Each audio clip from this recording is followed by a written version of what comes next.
Jerami mole varo Zagujera Eshurami mole val malro Agujerami lo jevaro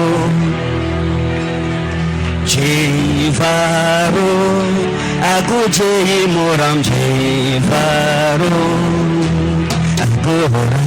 Meram Sheiram Ajera. There is no one like you.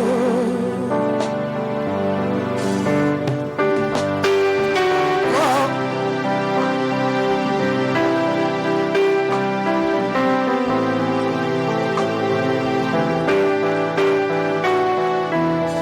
Est-ce que quelqu'un peut parler à Dieu ce matin? Covenant keeping God, covenant keeping God. There is no one like you. Alpha, Omega. There is no one like you. Covenant keeping God, covenant keeping God.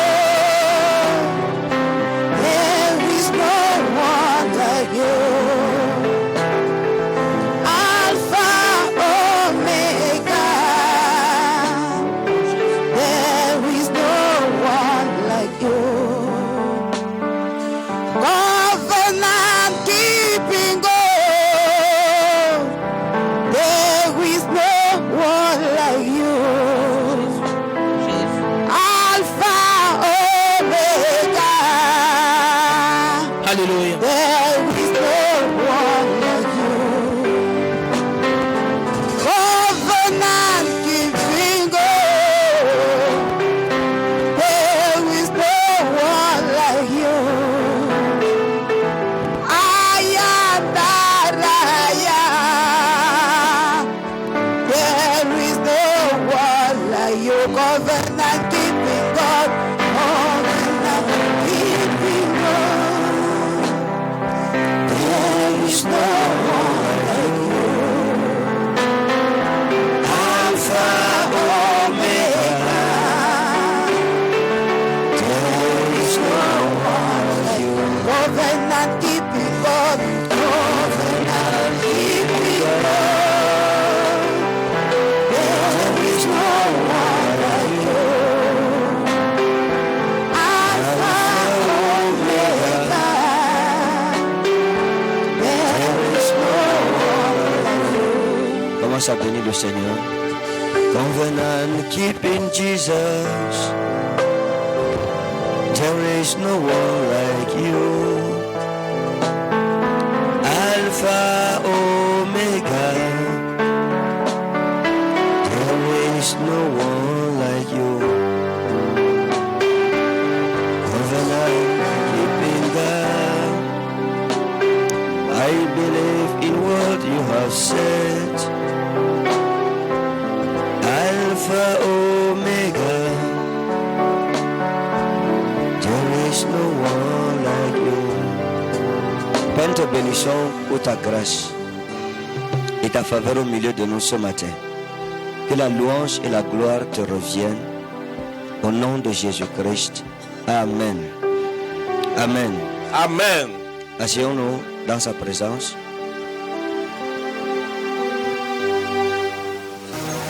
Alléluia. Donc nous sommes en train de parler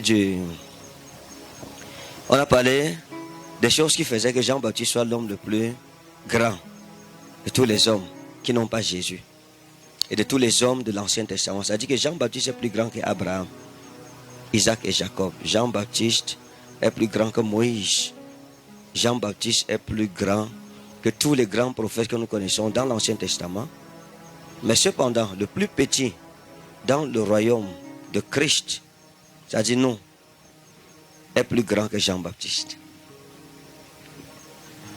Donc vous comprenez que notre grandeur, c'est-à-dire que le plus faible parmi nous est plus fort que Jean-Baptiste, qui est plus grand que tous ceux de l'Ancien Testament. Ma fille, les yeux Contrôle les yeux. Ça se ferme. Il faut contrôler.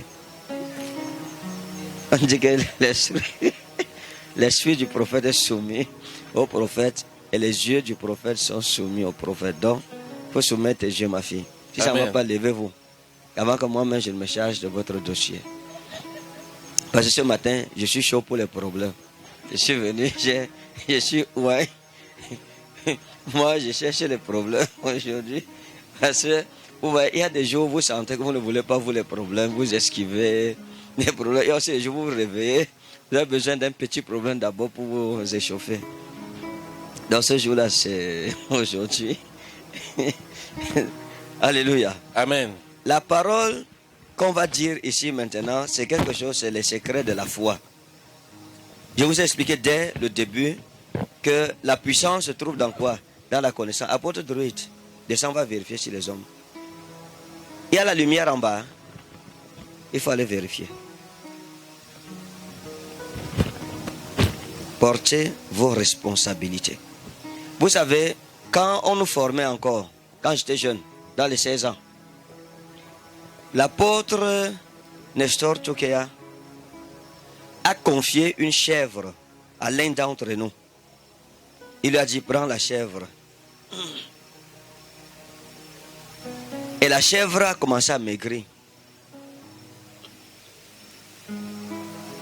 Et un jour, dans le bosquet, on a entendu comment la chèvre criait au Seigneur. Quand on est allé, on a trouvé que l'élève pasteur est en train de violer la chèvre. C'est une histoire vraie, papa semble m'en être témoin. C'était quelqu'un, on avait cru presque au même moment. C'était dans les années 96. Et puis l'apôtre lui a dit que ok, ça c'est ton ministère qui est mort. C'est le genre de pasteur que tu es. Donc, lorsqu'on confie une responsabilité, j'ai dit à quelqu'un, fais telle chose, fais comme ça. La manière dont il se comporte me dit ce qui sera dans le ministère, dans 5 ans, 10 ans. J'ai dit, ok, il faut veiller que tous les hommes soient ici. Lui, il est déjà en haut. Ça montre quel genre de pasteur il est. Rien n'est fortuit, rien n'est gratuit. Chaque chose a un sens. On te confie un animal, l'animal ne fait que maigrir. Je ne peux pas te confier une église. Parce que si tu ne parviens pas à entretenir un animal, ce n'est pas les hommes que tu vas encadrer. Non. J'ai un enfant à la maison, je lui ai confié le chien. La chienne, là, quand elle la voit, elle est comme si elle a le sida aujourd'hui. Pourtant, elle était costaude. Tous les jours, elle est triste. Tu sens qu'elle lance des prières contre lui. À Dieu tous les jours. Je lui ai dit, toi, tu ne peux jamais être pasteur à Réma. Et c'est vrai. Parce que tu n'arrives pas à prendre soin d'un chien, ce n'est pas des hommes que tu prendras soin. L'apôtre Paul a dit que si quelqu'un n'arrive pas à prendre soin des chiens, ce n'est pas de l'église du Seigneur qui peut prendre soin. Si tu n'arrives pas à discipliner ta propre maison, est-ce que, attendez, si quelqu'un dans sa maison est sale, est-ce que tu vas lui confier ta maison? Si tu as des besoins de propreté? Non! Ce qu'il est chez lui, le sera chez toi. Si une femme prépare mal, tu lui confies ton restaurant, you don't die. Le peu de clients que tu avais là, tous vont fuir. Donc maintenant, nous parlons de quelque chose d'extraordinaire. Nous allons lire Jean 1, verset 14-15. Gurami wa anna frosma wa inna blos midolto. La connaissance est un pouvoir. La connaissance, son pouvoir dépasse celui de l'argent et de l'or. Ceux qui réussiront en 2020 seront ceux qui vont s'évertuer à connaître Dieu. La Bible dit, ceux qui connaîtront Dieu feront des exploits. Non, non. Il dit, avec Dieu, nous ferons des exploits. Hein? Avec Dieu, nous ferons des exploits. Et ceux qui auront connu leur Dieu brilleront comme la splendeur du ciel. Oh, Maliki wa Anna Islami. Et ceux qui auront connu leur Dieu feront quoi? Brilleront comme la splendeur du ciel. Donc si tu veux que ta vie soit glorieuse et vertueuse, tu dois connaître Dieu. Cherche-le, trouve-le, connais-le. Ta vie sera différente. Amen. Regardez frère, la vie dans laquelle nous sommes ici a des lois et des règles. Je n'ai jamais cessé de le dire. Il y a des lois. Il y a des règles. Quand nous les enfreignons tous les jours, nous péchons contre les lois de la vie, nous en portons les conséquences. Mais celui qui connaît mettre chaque chose dans la vie à sa place, chaque chose à sa place, évite les accidents de la vie, il est en santé. J'étais en train de prier tout à l'heure, et pendant que je priais, le Saint-Esprit m'édifiait en me disant, plus tu connaîtras ton Dieu, plus tu seras en santé et en vie. Amen. Hein?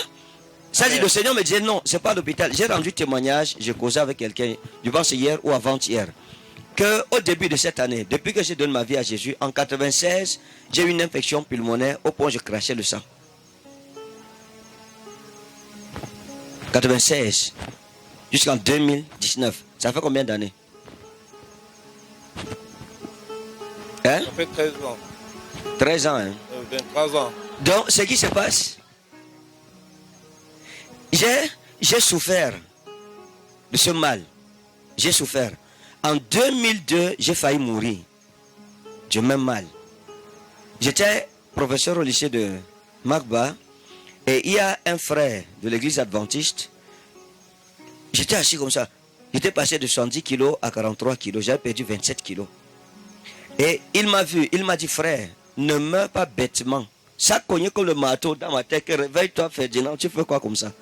Il m'a dit, va à l'hôpital. Je m'attendais au Seigneur. Et il m'a dit, va à l'hôpital. Ne meurs pas comme un imbécile. J'ai dit quoi? Il m'a dit oui. Tu es en train de mourir, tu ne fais rien comment? Alors, immédiatement, 2 jours après, je suis allé à l'hôpital. J'ai fait 2 semaines à l'hôpital. Je suis sorti, je me sentais bien. Mais après ça encore, c'est devenu une bronchite chronique. Hein? C'est-à-dire que mes bronches étaient sévèrement attaquées. Donc constamment, j'avais mal au poumon. Quand j'étais exposé au froid, j'en souffrais énormément. C'est-à-dire que les années précédentes, quand je venais ici à la montagne, je retournais toujours malade. Moindre mauvaise odeur, odeur toxique et tout ça, chimique, c'est comme si je mourais. Trop de poussière, j'en souffrais. Donc j'étais dans des douleurs atroces 24 heures sur 24, 7 jours sur 7, mais personne de vous n'a jamais su ça. J'ai travaillé comme quelqu'un qui est en santé. À cause de ma passion pour Christ. La maladie ne m'a pas arrêté. Donc j'en ai souffert comme ça. Je suis allé à l'hôpital, on a dit bronchite chronique, bronchite aiguë. Aigu là c'est la dernière phase, non? Hein? C'est chronique d'abord, non? Après ça devient aigu. Ouais, j'avais une bronchite qui était aiguë. Donc au début de cette année, j'ai pris un engagement. J'ai dit que la maladie, même si c'est comment, cette année, je vais résoudre le problème là. C'est quel téléphone qui pêche contre le Seigneur? C'est le téléphone de qui? Oh!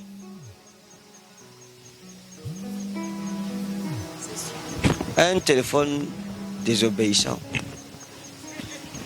Qui ne respecte pas l'autorité prophétique. Tu dis, oh, le téléphone continue.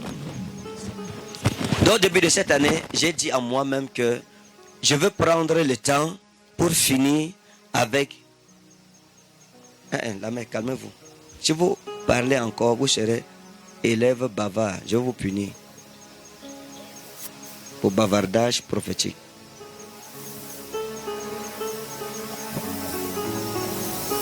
Au début de cette année, j'ai dit à moi-même, même si c'est comment, je vais finir avec cette histoire. J'irai à l'hôpital et on va en finir. J'étais décidé. J'ai demandé l'un des meilleurs pneumologues de Yaoundé. On m'a indiqué, j'ai pris contact avec lui, on avait rendez-vous. La nuit, pendant que je m'apprêtais pour aller le rencontrer, j'ai fait une vision. Dans la vision, je sortais pour aller rencontrer le pneumologue. Et comme je sortais, un ange du Seigneur me suivait. Et il m'a dit, Ferdinand, je suis retourné. Il m'a dit, tu vas où? J'ai dit que je vais à l'hôpital. Tu peux faire quoi? J'ai dit que je vais rencontrer le pneumologue.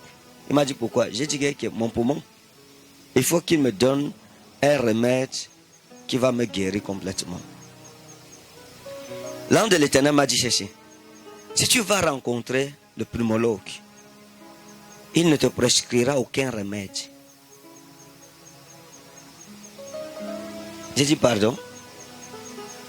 Il m'a dit ton pneumologue te dira qu'il n'a rien, qu'il ne peut rien faire pour toi, pour tes poumons. Qu'il n'y a pas de prescription. Qu'il faut juste rester supporter ça comme ça.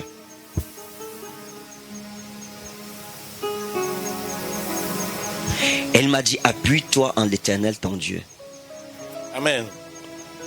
Et je me suis réveillé et j'ai dit à mon épouse que voici ce que l'ange du Seigneur m'a dit tout à l'heure. Mais je n'ai pas annulé mon rendez-vous. Je suis allé chez le pneumologue. Avant d'aller chez le pneumologue, on m'avait fait un scanner du poumon.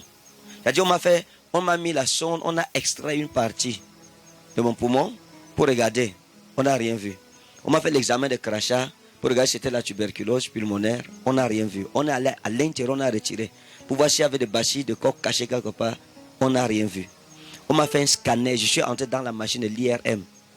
On m'a fait un scanner du thorax pour voir s'il y avait un autre problème. On n'a rien trouvé. Rien que des cicatrices.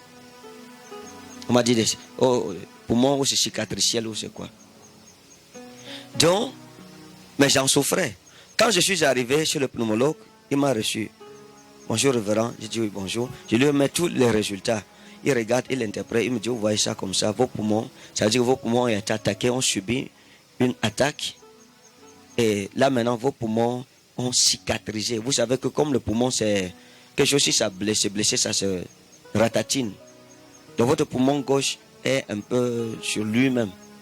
Et c'est les vestiges des cicatrices, des batailles du passé. Et je lui ai dit, prescrivez-moi quelque chose. Il m'a dit non. Prophète, je ne peux rien vous prescrire. À l'état, si on ne peut rien vous prescrire, vous avez juste supporter ou prendre des antidouleurs. Parce qu'il n'y a rien à faire. Et je lui ai dit, docteur, aujourd'hui, cette nuit, l'ange de l'Éternel m'a dit que vous diriez ce que vous dites. Il m'a dit, vrai? J'ai dit oui. Je savais votre réponse. Et je suis sorti de là. Quand je suis sorti, j'ai dit à mon épouse ce qui s'est passé. Et je me suis recommandé à l'Éternel, mon Seigneur. Je vous dis quelque chose. Quand je venais de me marier par rapport à ce poumon, Jésus-Christ, ce n'est pas une histoire, frère. Croyez en Jésus. Je vous en prie. Croyez. Ne cherchez pas les preuves de quoi ou de quoi. Croyez seulement. Heureux celui qui croit sans avoir vu. Amen. Mais nous avons vu. Quand je venais de me marier, l'histoire du poumon aussi, en 2014, m'a beaucoup fait mal. Je souffrais énormément. Et une nuit, j'étais couché avec mon épouse.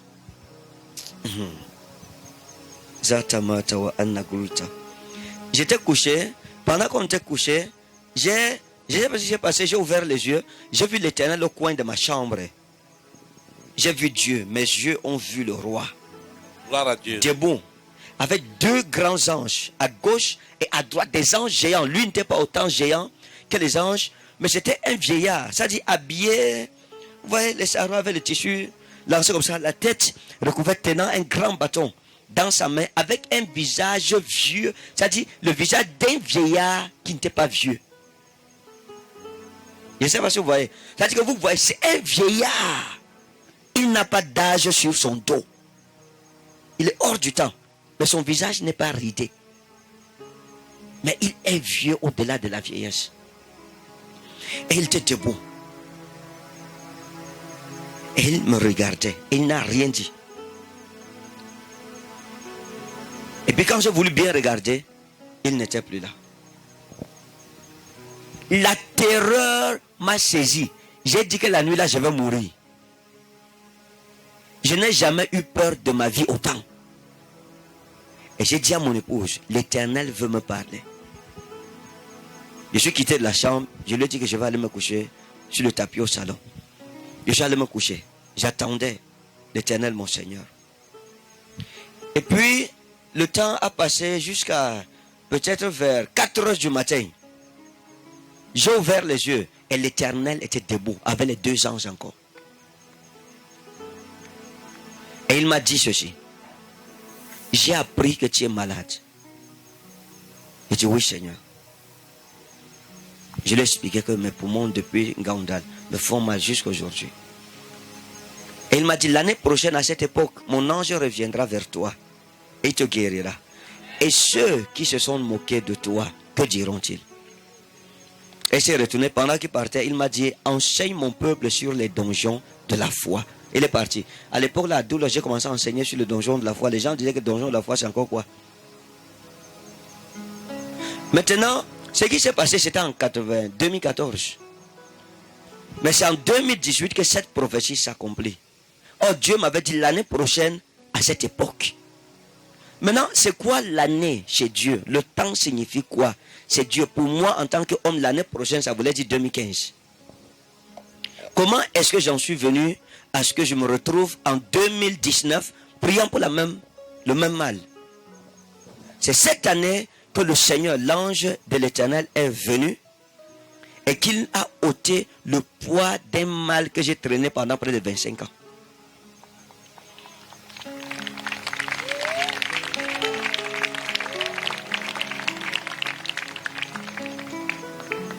Je ne pouvais pas faire... Je ne pouvais pas. Maintenant, je peux chanter. Je peux me mettre... J'ai dit, venez sur la montagne, comme je suis ici, je retourne, je me sens bien. Les douleurs ont disparu par la parole de l'Éternel. Mais il m'avait dit, l'année prochaine, à cette époque, 2014, 15, 16, 17, 18, 19, c'est la 5e année que l'ange vient me guérir. Donc le temps chez Dieu, finalement, c'est quoi? Mais c'est pour vous dire quoi? C'est pour dire que la connaissance vous maintiendra en vie dans des conditions inacceptables, dans des conditions invivables. Amen. Votre foi sera fortifiée, vous résisterez, les gens n'imagineront même pas ce que vous vivez. C'est cela que je dis souvent que si je partage mes problèmes avec certains d'entre vous, leur foi va défaillir. Vérité. Personne ne pouvait imaginer que je souffrais atrocement depuis que j'ai commencé le ministère jusqu'à cette année. Personne. Mais ça ne m'a pas arrêté de servir Jésus. Je peux servir le Seigneur dans des souffrances atroces. Mais lui faire confiance au temps convenable, il interviendra. Amen. La patience. Dis à ton voisin, la patience. La patience. La montagne, si nous descendons sous l'emblème de la patience. Amen. Oui. Maintenant, nous voulons lire Jean 1, verset 14. Jean chapitre 1, versets 14 et 15, je lis au nom de Jésus.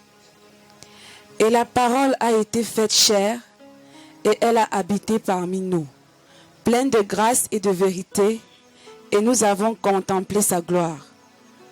Une gloire comme la gloire du Fils unique, venu du Père. Jean lui a rendu témoignage. Non, ça va. Oui, bon, continue en français là-bas. Jean lui a rendu témoignage et s'est écrié. C'est celui dont j'ai dit. C'est celui dont j'ai dit. Celui qui vient après moi m'a précédé. Celui qui vient après moi m'a précédé. Que Dieu vous bénisse. Oui, car il était avant moi. Car il était avant moi, c'est nous. Que Dieu vous bénisse. Père, donne-nous la connaissance pour que nous soyons forts. Au nom Amen. souverain de Jésus-Christ. Amen. Amen. Maintenant, lorsque nous parlons de la connaissance, qui m'aide à tenir ça? Quand nous parlons de la connaissance, je vous ai raconté l'histoire. Avant que je ne commence le ministère, je prêchais parmi les musulmans. Je vous ai expliqué qu'un jour, j'étais en train de prêcher aux musulmans dans une boutique. Vous vous souvenez? Je prêchais dans une boutique. Parce que je m'habillais, on m'appelait Modibo à l'époque. Donc si tu me trouvais où il y a les musulmans, tu dis pasteur Ekane. Je dis que Kai Subhanallah, Kaito. Parce que tu seras en train de me démasquer. Donc j'étais vêtu en sarou, ma tête était toujours couverte, j'avais toujours le Coran. Je ne marchais jamais avec la Bible. Je prêchais aux musulmans à partir du Coran. Donc je suis entré dans une boutique sénégalaise. J'ai trouvé, c'était le mois du Ramadan. Il y avait les jeunes Sénégalais. Et puis, j'ai commencé à leur prêcher. Je leur ai dit que vraiment, en Foufoulde, bien sûr, que ce matin, dans ma méditation du Coran, j'ai découvert quelque chose dedans. Est-ce que le prophète Mohammed, il était sans péché? Ils disent non. J'ai dit, est-ce qu'il est ressuscité? Ils disent non. Je leur ai dit que j'ai trouvé quelqu'un dans le Coran qui est ressuscité d'entre les morts. Il dit, Kai, subhanallah, non. Oh. Faut pas dire les choses comme ça à Modibo. On m'appelle Modibo Bagaroa. Je leur dis, vous avez le Coran? Ils disent oui. J'ai dit, prenez votre Coran. Ils prennent le Coran. Je sors aussi ma part. J'ai dit que lisons Mariam. Et puis on ouvre le Coran dans la sourate de Mariam. Le chapitre 19, verset 33. Aya. Verset c'est Aya en arabe. 33. Je lis, wassalamu alayya yawma wilitu wa yawma amutu wa yawma ubatu ayan. Dalika Isa ibn Mariam qala al-haqi ladhi fi yamtaruna. Que la paix soit sur moi le jour où je suis né, le jour où je vais mourir, le jour où je vais ressusciter vivant. Tel est Jésus, fils de Marie, parole de vérité dont ils doutent. Ils ont dit, hey. Ils disent que, attendez, on lit aussi. Ils lisent. Après, ils me demandent on peut voir votre Coran, mon Djibo. Je donne mon Coran, ils lisent. Ils se demandent que ce n'est pas possible. Ils disent que c'est qui? Je dis que c'est Isa. Isa veut dire Jésus. Et il se regarde, il dit, c'est pas possible. J'ai dit, il est le seul qui est ressuscité. J'ai dit, est-ce que vous savez que, est-ce qu'il y a quelqu'un sans péché? J'ai dit, hey, subhanallah. Ne dis pas comme ça. Dans l'islam, c'est interdit. C'est dangereux de dire que tu es sans péché. Il ne faut jamais dire ça. Sinon, Allah peut te punir. Tu meurs même. Je leur dis, mais j'ai trouvé quelqu'un dans le Coran. Lui, il est sans péché. Il dit, non. J'ai dit, ok, la main sera verset 27. Anna Rasullu Rabbiki lihaba laki ulaman zakiyan. L'ange Gabriel dit à Marie, je suis un messager de ton Seigneur pour t'annoncer que tu vas accoucher d'un fils sans péché. Ils ont mis les mains sur la tête. Ils m'ont dit, Modibo, il faut toujours venir nous enseigner, nous parler de ce Isa. Nous, on ne le connaissait pas. Ils m'ont dit, vous venez chaque matin, il n'y a pas de problème. Et puis, voilà comment on s'est arrangé. Et j'étais en train de réfléchir. Il disait que Isa là, il se trouve où? Maintenant, il est où? Comme il n'est pas mort, sa maison, c'est où et tout ça? Poser des questions, vous sentez que c'est les gens qui ne connaissaient pas la vérité. Mais ils voulaient connaître la vérité. Parce que la meilleure façon de convaincre un musulman, c'est avec le Coran, pas la Bible. D'ailleurs, on lui a dit que la Bible est fausse. Et donc, ce qui se passe, c'est quoi? C'est qu'après, je commande le café au lait avec le bon pain chargé au beurre. Et je suis en train de manger. Pendant que je mange, en rendant grâce à Dieu dans mon cœur, je me rends compte que quand je les vois, leur façon de me regarder a changé. Les gars sont fâchés, ils murmurent, ils bougent, ils sont au coin de la boutique, ils parlaient en m'inquiétant. J'ai dit que, mais les gens, c'est qu'est-ce qui leur arrive? Je continue à manger. C'est où je me rends compte que je suis en plein ramadan. Donc les gars se disaient que c'est quel Modibo, même d'abord que... même les jeunes, ils ne jeûnent pas. Il vient qu'il est Modibo. C'est quel genre de Modibo qui mangeait quand nous on souffre dans le jeûne ici? J'avais le pain en main. J'ai dit dans mon cœur, Seigneur Jésus, je suis fini. Aide-moi, parce que tu ne m'aides pas ici là. C'est que c'est les couteaux qui vont sortir. Et les gars, ils vont découvrir que ma chambre est juste derrière la boutique. Et si j'arrive là-bas, on va leur dire que c'est un pasteur. Et du coup, la connaissance, le don de connaissance est descendu sur moi. La connaissance est un pouvoir. Amen. Et je me suis fâché. Et j'ai crié de toutes mes forces. Allah a dit. Tous ont sursauté. Que quoi? Allah a dit. Dans le Saint-Coran. Si tu es malade, pendant le Ramadan, mange.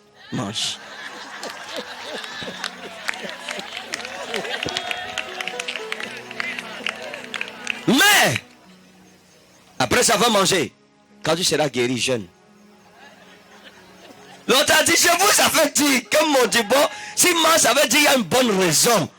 Ouais! Je vous ai dit, vous ne me croyez pas. Ils ont dit, non, c'est pas qu'on ne te croyait pas. Non, comment? Moi, je savais qu'il est malade, qui ne veut pas manger quand il y a le jeûne. Il dit que ajoutez-lui le lait avec le pain et le beurre. J'ai dit, oui, envoyez. Parce que mon Djibo est malade. On a donné le pain et le lait. J'ai encore ta main bien, je suis sorti. J'ai dit, Seigneur, gloire à toi. Tu m'as sauvé. La connaissance est une force. Amen. Si Dieu m'avait donné la connaissance, dans la situation, là, je serais fini. Je louais chez un chef de quartier. Vous savez que les chefs de quartier, c'est les amis des commandants et des commissaires. Et j'avais fait 6 mois sans payer. Et il avait dit que je dois payer. Si je ne paye pas, je vais aller en cellule. Et j'ai dit aux enfants qui habitaient avec moi, c'est à Douala, je leur ai dit que, en tout cas, parce que j'avais eu un 50 000. Et j'ai réfléchi, où je paye 50 000, je vis dans les dettes, encore il reste un mois à payer et je n'ai pas quoi payer.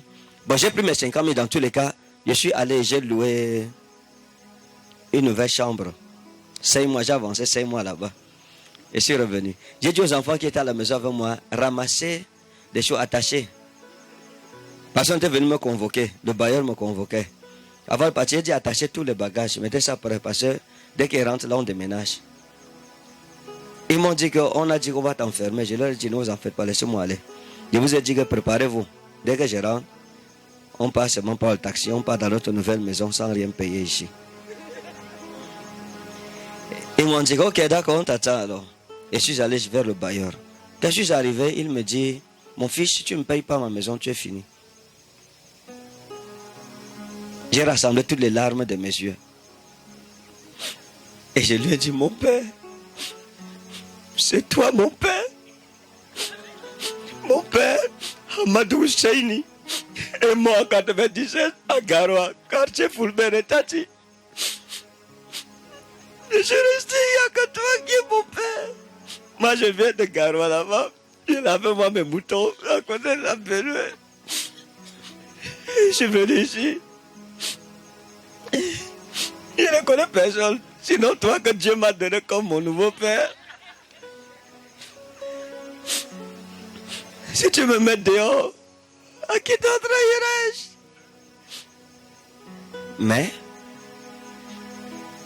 d'ici 1 an, il y a un argent que j'attends là. Dès que ça vient, je vais payer les 2 ans de loyer, j'avance même 5 ans de loyer. Il m'a dit que pardon. J'ai dit que laisse-moi encore rester 1 an. Quand l'argent là tombe, je vais te payer tous les 2 ans. Après, je vais avancer 5 ans. Mais ne me mets pas dehors, s'il te plaît. Ne me mets pas dehors. Il m'a dit que... Donc, tu es en train de dire que je te laisse encore vivre 1 an dans le crédit. Après, quand l'argent là, tu me payes tout. Et tu avances 5 ans. J'ai dit oui, papa, exactement. Il me dit que non. Il dit calme-toi d'abord. Tu sais que ton frère, telle est ta soeur, tes soeurs. Tu dois payer leur pension à l'école et tout. Et c'est la maison là qui m'aide aussi à payer les pensions. S'il faut encore qu'il reste jusqu'à 1 an pour attendre que tu payes, que ton argent tombe, tu payes. Tu vois que c'est que tes frères n'iront pas à l'école. Bon, c'est mieux que tu retournes à ta famille. Je dis, c'est toi ma famille. C'est toi ma famille. Il me dit que donc tu n'as même pas de famille. Je dis, ils sont à Garoua pour faire des tati là-bas, kilomètre 5. Il dit, bon, il faut, bon, tu as quand même des amis où tu peux quand même aller d'abord. Il te met. Je dis, oui, c'est toi mon ami. Il me dit que tu n'as personne. Je dis que non. Il me dit que non, mon frère. Bon, ramasse tes choses, va. Débrouille-toi. Laisse l'argent là. Va où tu veux. Mais sors de ma maison.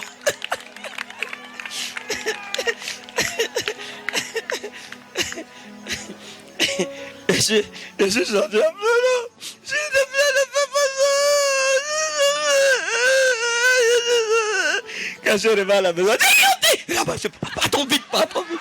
Avant qu'il ait changé d'avis. On est parti. La sagesse est une puissance. Amen. La connaissance est une puissance. Amen. Jean-Baptiste était quelqu'un qui avait une grande connaissance de Jésus et il a enseigné la plus grande doctrine sur la personne de Jésus-Christ. Quand vous lisez le passage, ici, vous comprendrez une chose. Quand j'étais en train de méditer là-dessus tout à l'heure, mon âme était émue en elle-même. J'ai demandé à ce jeune homme, où est-ce qu'il a pris ça? Écoutez, Jean-Baptiste dit ceci. Il dit, quand il va présenter Jésus, quand vous lisez la suite du passage, quand Jésus vient pour le baptême, il dit aux gens que voici l'agneau de Dieu qui ôte le péché du monde.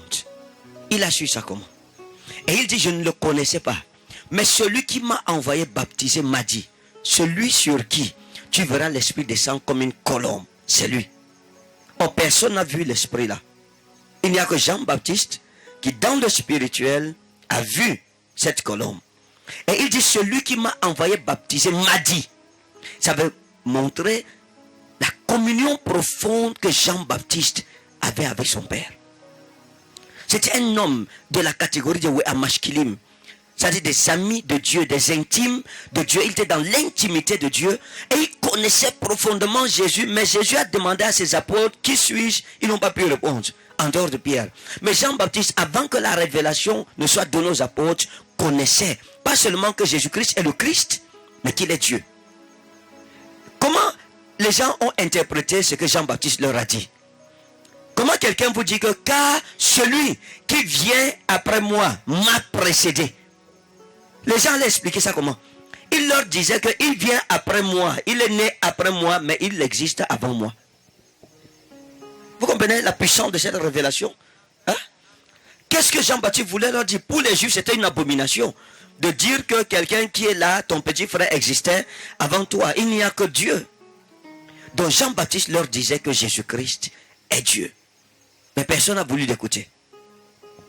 Maintenant, il y a dans la description de ce que Jean-Baptiste va dire, ce qui m'intéresse, ici nous parlons de la fonction, n'est-ce pas? Le plus grand homme par sa fonction. Maintenant, quand vous lisez Jean 1, verset 14, Kai ho logos, sarx egeneto, kai erkenosen en hemin.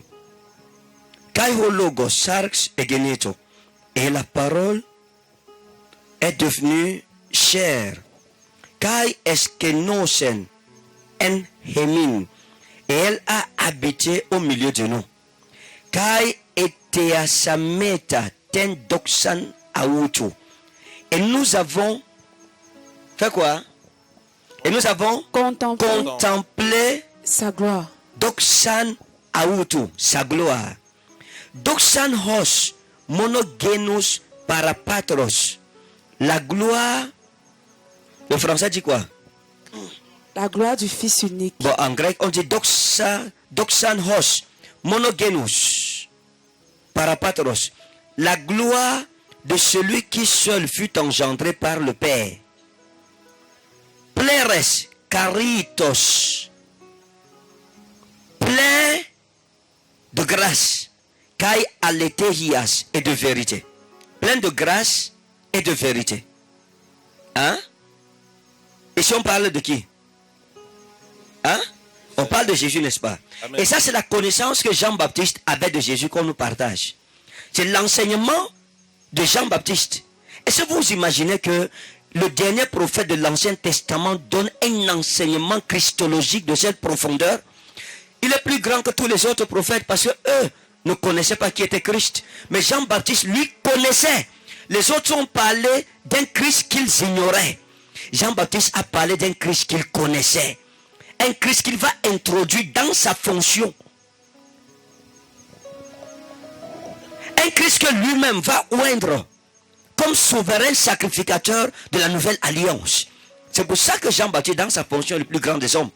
Parce qu'aucun autre prophète dans l'Ancien Testament n'a introduit Christ, n'a fait la passation de service. C'est-à-dire que Jean-Baptiste a été choisi pour marquer la fin de l'Ancien Testament et pour inaugurer le début du Nouveau Testament. Il était le responsable, le président, directeur de la passation, de la cérémonie de passation de service, de témoin entre l'Ancienne Alliance et la Nouvelle Alliance. Le dernier prophète de l'Ancienne Alliance qui a introduit le prophète de la Nouvelle Alliance. C'est lui qui a oint Jésus. Le baptême d'eau que Jésus-Christ a fait, Jésus n'avait pas besoin de baptême parce que le baptême c'était le baptême de la repentance. Dieu ne se répand pas parce que Dieu est 3 fois saint. Mais c'était quoi? C'était une passation de service. C'est-à-dire que c'était une onction qu'il recevait de Jean-Baptiste. Jean-Baptiste le oignait comme souverain sacrificateur de la Nouvelle Alliance. Amen. Imaginez-vous combien grand est celui qui a oint le Christ, qu'il a introduit dans sa dispensation à lui. Maintenant, quand vous lisez Jean 1, verset 14, je vous dis la vérité, il y a quelque chose là-bas que si vous comprenez, votre vie chrétienne ne sera plus jamais la même. La guerre est dans la connaissance. Amen. Satan peut te détruire lorsque tu manques de connaissance. Pour vaincre Satan, il faut avoir la connaissance. Nous devons connaître. Le livre-ci est le secret du succès. Dans la marche avec Dieu, du succès sur la terre. Le livre-ci. Si vous faites de ce livre votre partenaire, votre vie ne sera pas la même. Amen. On a dit qu'un prêtre a dit un jour que votre cœur soit blanc comme ce mouchoir. Blanc.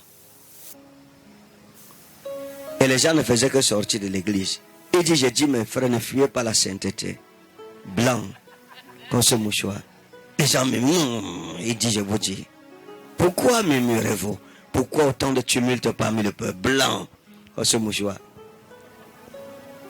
L'église ne fait que se vider. Quand elle regarde, c'est le string qu'il y avait en main. Alléluia. Donc, il avait oublié de jeter ça. Donc, quand il a fini de pécher, il l'a mis dans la poche.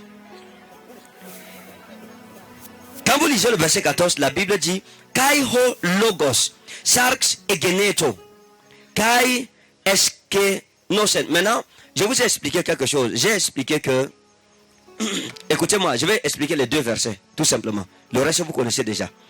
Je vous ai expliqué une chose. J'ai dit, pas seulement pour les hommes de Dieu, mais pour vous, en tant que brebis. Et j'ai parlé de ça avec mon père spirituel l'autre jour. Je lui disais ceci. Toute église ou toute personne qui base la compréhension de la Bible sur sa Bible, en français, prête-moi ta Bible, maman. Partie orange.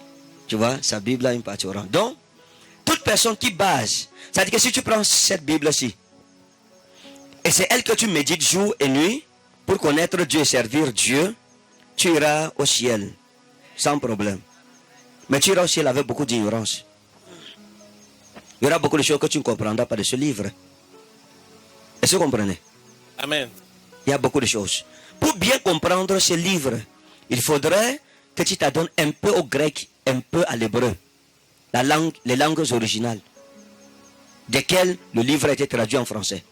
Pourquoi? Pour la simple raison que le français est pauvre, tandis que l'hébreu et le grec sont des langues très riches.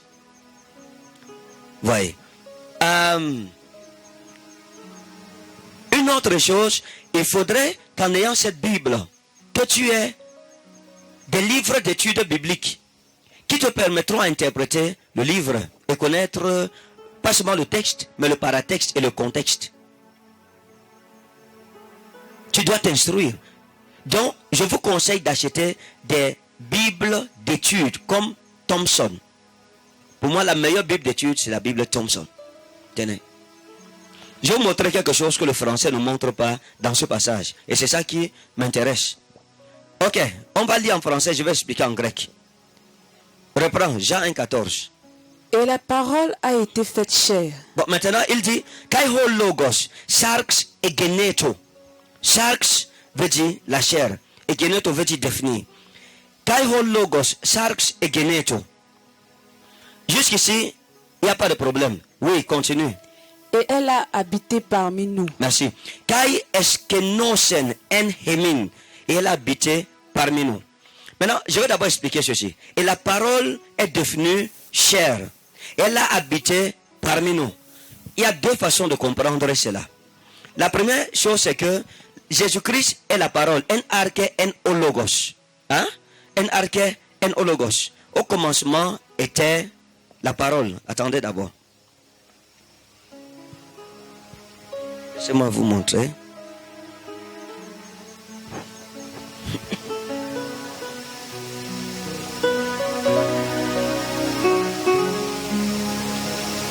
En arche hen hologos. Kai hologos en prostonteon. Au commencement était la parole et cette parole était prostonteon. Prostonteon était toujours à côté de Dieu. Était inséparablement lié à Dieu. Kai theos hen hologos. Et Dieu était la parole.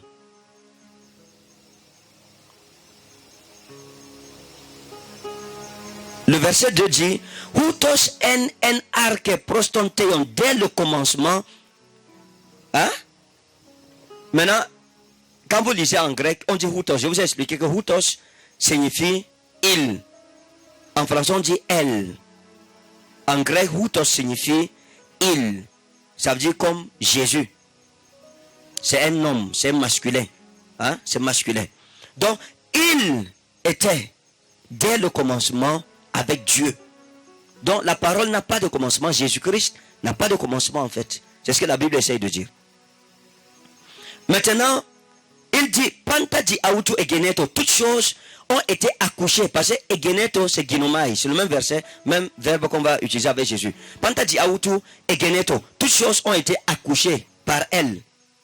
Ginomai veut dire accoucher ou engendrer. Kai koris auto egeneto ou de enho gegonen. Et sans lui, rien, même pas la moindre chose, même pas la plus petite chose qui existe, n'a existé. Est-ce que vous comprenez? C'est-à-dire que tout ce qui existe provient de Dieu.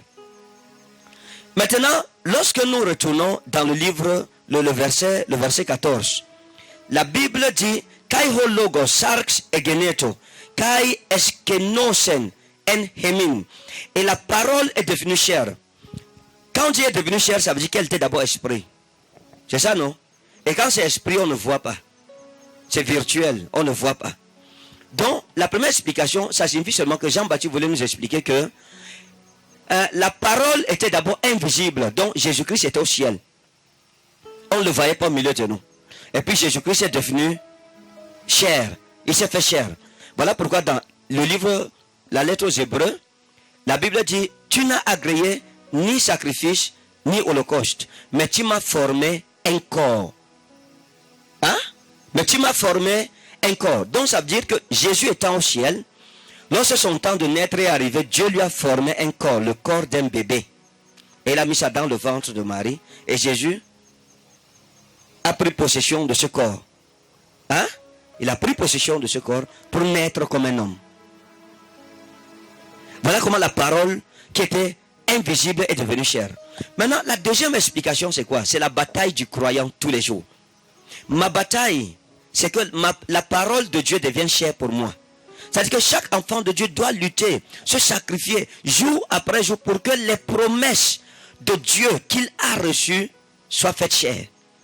Que ces paroles de Dieu qui constituent les promesses de sa vie deviennent chair. C'est là où la chose devient compliquée. Lorsque tu n'as pas réussi à faire en sorte que la parole que Dieu a donnée pour ta vie devienne chair et qu'elle habite au milieu de toi, c'est-à-dire qu'elle habite avec toi, les promesses de Dieu, tu vas toujours les rappeler, mais personne ne les verra jamais. Dieu peut te faire une promesse. Tu vas te marier, c'est un exemple. Ou comme la promesse de la santé que Dieu m'a donnée. Tu seras guéri, je te visiterai.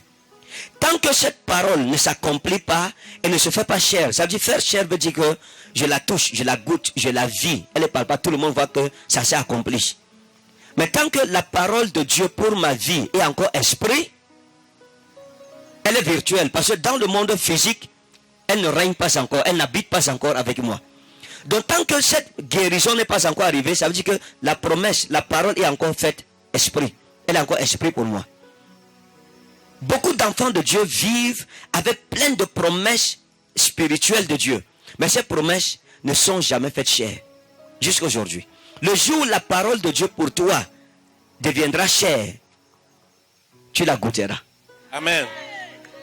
On te demandera plus, tu avais dit que Dieu avait dit non, tout le monde verra. Amen. Elle est chair, elle habite avec toi, elle s'accomplit. Et tout le monde reconnaît que la parole qui était esprit est devenue chair pour toi. Nous sommes sur cette montagne parce que nous avons beaucoup de paroles esprit. Hein? Beaucoup de paroles esprit, beaucoup de promesses inaccomplies. Ma prière pour toi aujourd'hui, c'est que la parole de Dieu devienne chair en 2020. Amen. Parfois, notre génération se fatigue. Ouais, tu as dit que Dieu va faire ceci. Tu as dit que Dieu t'a promis ceci. Où est ça? Ça veut dire que la parole est encore esprit pour toi. Il faut qu'elle devienne chair. Amen. Dès qu'elle est chère, ton mariage sera palpable. Tout le monde verra comment tu vas te marier. Ce n'est plus que Dieu avait dit, c'est que tu es dedans. Que je vous avais dit, non, voici ça. Là, la parole est devenue chère et elle habite avec toi. Amen. Pleine de grâce et pleine de vérité. Hey! Amen. Zamatawa inna glos. Lorsque la parole est faite chère, la grâce et la vérité t'accompagnent. Hey! Amen. Ta vie est pleine, et dit pleine de grâce et pleine de vérité. Amen. Ma prière, c'est ça. Que nous marchions pleins de grâce et pleins de vérité en 2020. Que la parole soit faite chair. Amen. Je parlais aux gens, il y a des années, non, Dieu m'a promis qu'il va me guérir et tout ça. Il y a même les gens qui se posaient là les questions comme le type, il avait dit quoi? Aujourd'hui, cette parole, elle est faite chair. Amen. Je peux dire à tout le monde que mon Dieu est fidèle, il m'a guéri, il m'a restauré. Amen. Je bénis son nom parce que la parole a été faite chair et elle demeure avec moi pleine de grâce et de vérité. Amen. Les hommes de Dieu, nous devons prier, nous battre pour ramener la parole esprit à devenir parole chair. Lorsque ta parole, la promesse de Dieu pour ta vie deviendra chère, les choses changeront pour toi. Amen. Oui, lisons en français. Je vais expliquer autre chose. Et la parole a été faite chair et elle a habité parmi nous, pleine de grâce et de vérité. Et nous avons contemplé sa gloire. Hein? Kai etia sameta. Ten doksan autu. Oui. Une gloire comme la gloire du Fils unique venu du Père. D'accord. Bon, laissons d'abord ici. Parce que c'est trois choses qu'on va expliquer. Etia sameta ten doksan autu. Et nous avons contemplé sa gloire. Etia sameta. Etia sameta, en français, on a traduit par et nous avons contemplé. Etia sameta. Le mot etia sameta est la racine du mot grec théatron. Hein? Donc, en grec, lorsque nous lisons, quand je lis la phrase ci, il dit Doxan, osmonogenus paranon. Il dit etia, kai etia sameta ten doxan autu. Kai etia sameta ten doxan autu. Et nous avons contemplé sa gloire. Ça, c'est ce que le français dit. Mais le grec dit quoi? Etia sametan, théâtron, le théâtre. Et nous avons assisté au théâtre de sa gloire. Voilà ce que le grec dit. Hein? Parce que le mot théâtre vient de théâtron, qui vient de etia sameta. Et nous avons été convoqués dans la salle de son théâtre. Nous nous sommes assis et nous avons contemplé le théâtre de sa gloire. C'est-à-dire la gloire de Jésus-Christ. Donc, celui qui lit en grec, il comprend qu'il y a eu une cérémonie théâtrale. Et cette cérémonie, il y a eu des invités. Et ces invités sont ceux que l'agneau lui-même a choisis. Et quand ils sont arrivés dans la salle de théâtre, qui était l'acteur du théâtre? C'était le Fils, la gloire du Fils, qui se manifestait.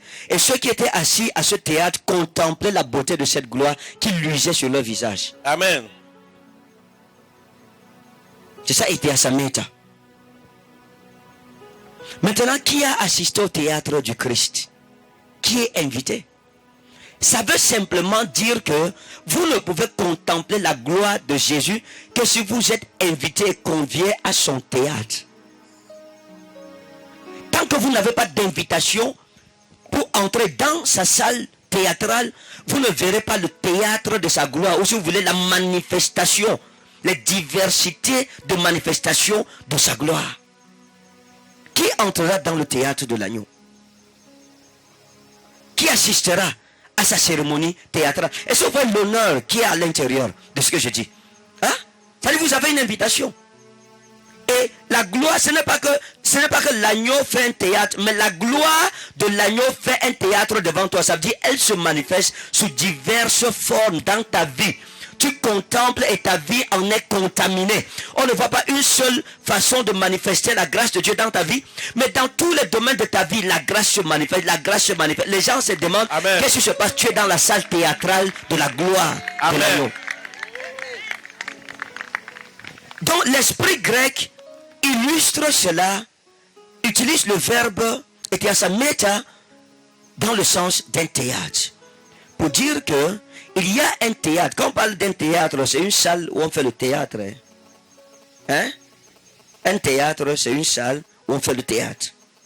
Donc, on peut dire que l'agneau a un théâtre.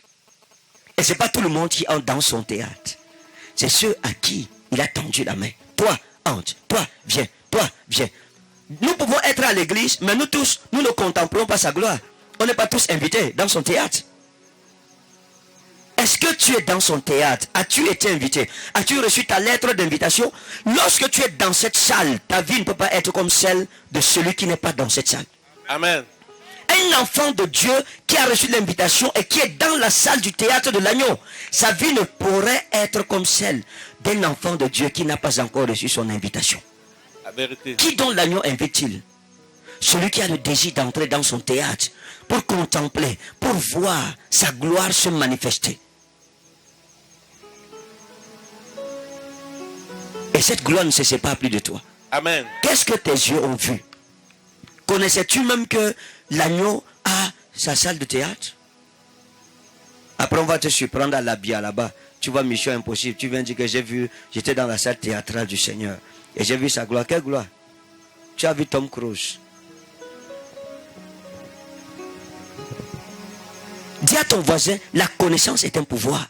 La connaissance est un pouvoir. Maintenant, vous ne pouvez pas, le français ne peut pas vous parler comme le grec parle. Parce que le français est limité. Voilà pourquoi nous devons étudier pour connaître Christ. Oui.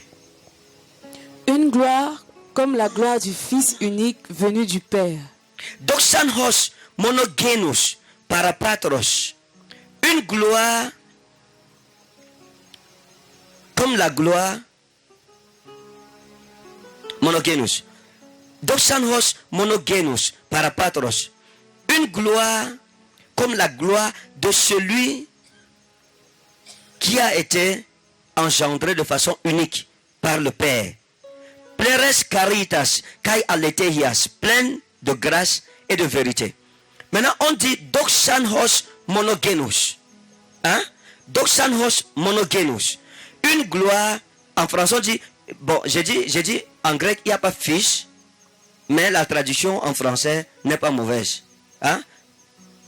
On dit doxan hos monogenos. Hein? Une gloire comme la gloire de celui qui a été engendré. Maintenant, lis un peu en français, je vais leur expliquer quelque chose là-bas. Une gloire comme la gloire du Fils unique. Du Fils unique. Ok. Dans ce sens, quand on parle de Fils ici, quand on parle de... Parce que ici, il n'y a pas Fils, le mot Fils. C'est-à-dire que on dirait en grec ouhios monogenos. Hein? Parce que Fils veut dire ouhio. On ne dit pas ouhio monos genos. On dit simplement monos genos. Hos doxan monos genos. Hein? Donc la gloire de celui... Bon, maintenant quand on regarde monos genos, ça veut dire celui qui est engendré d'une manière spéciale, d'une manière unique. Et donc si on regarde dans genos, engendré, alors on peut dire fils engendré. Hein? Parce que genos, c'est engendré. Donc c'est accouché. Donc on peut dire fils. Parce qu'un fils est engendré. Et fils dans le sens de qui vient de naître. Hein? Amen. C'est-à-dire que fils dans le sens de népios. Népios veut dire un fils qui vient de naître, dont le cerveau n'est pas encore développé en grec. Mais ouios, c'est un fils qui est déjà mature, qui est déjà fermé. Maintenant, quand on dit monos genos, le problème entre les musulmans et les chrétiens se trouve sur le mot monos genos. Monos genos est constitué de deux mots grecs, mono et ginomai. Ginomai veut dire engendré, mono veut dire de façon unique ou bien à part. Hein? Donc, on dit une gloire comme la gloire du Fils unique. Hein? Du Fils unique venu du Père.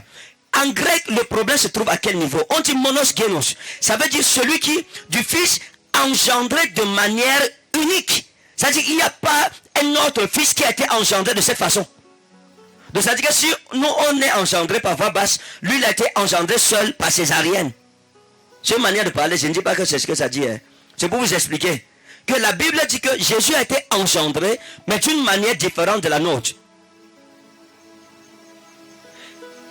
Et les musulmans disent que non. Vous dites que Jésus-Christ a été engendré. Donc ça veut dire que Dieu l'a accouché. Parce que engendré veut dire donner naissance, accoucher. Donc vous voulez dire que Dieu l'a accouché, ça veut donc dire que Dieu a commis adultère. Mais ce qui m'intéresse, ce n'est pas cette première explication de monos genos. C'est la deuxième. Mono veut dire unique. Et ginomai vient de la racine grecque genos. Genos veut dire le gène. La sémence. Hein? Vous avez fait un peu génétique. Le gène. Hein? Ça veut dire le Fils. Et nous avons contemplé sa gloire. Une gloire comme la gloire du Fils dont les gènes sont uniques. Nos gènes ne sont pas ces gènes.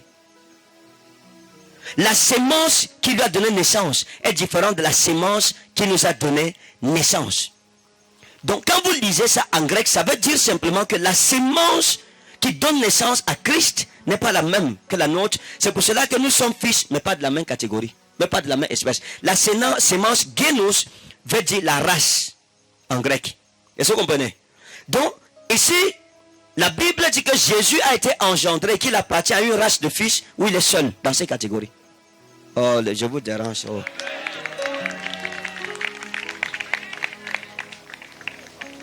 Hein? Donc, qu'il est unique dans sa race. Génos veut dire le genre. Il est unique dans son genre. Donc, personne ne peut se réclamer être fils de Dieu comme Christ. Parce qu'il est le seul dans son espèce. Génos veut dire espèce. Génos veut dire la race. Génos veut dire la sémence, le gène. Jésus-Christ est seul. Monos génos. Unique dans sa race.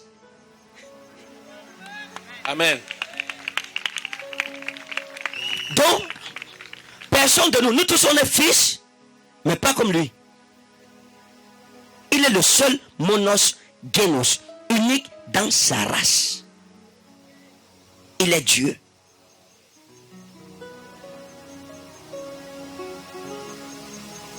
N'est-il pas merveilleux, notre monos génos?